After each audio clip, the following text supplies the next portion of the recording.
So, they say I'm one of the biggest in the whole Universal HDD family, the UNI 500.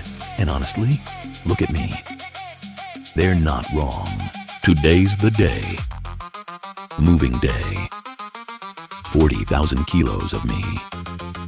Going for a little ride.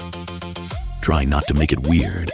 Guys, 5 grown men, just to tell me where to park. Relax, fellas. 750 horsepower knows exactly what it's doing. Left a bit. Your other left. Careful, careful. This is 500,000 pounds of pullback we're parking here. That's not a truck. That's a small planet with tracks. And now, the tie-down ceremony. Chains, straps, more chains. Because when I decide to move, trust me, you want me strapped down real good. 18 meters long. I don't fit on roads. Roads fit around me.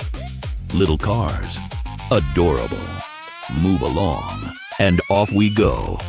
Next stop, some massive pipeline crossing that no smaller rig could ever handle. You know, normal Tuesday. See that sign? Oversized load. Yeah, that's not a warning. That's a compliment. UNI 500. One of the biggest, baddest drill universal builds. Now, if you'll excuse me, I've got holes to make.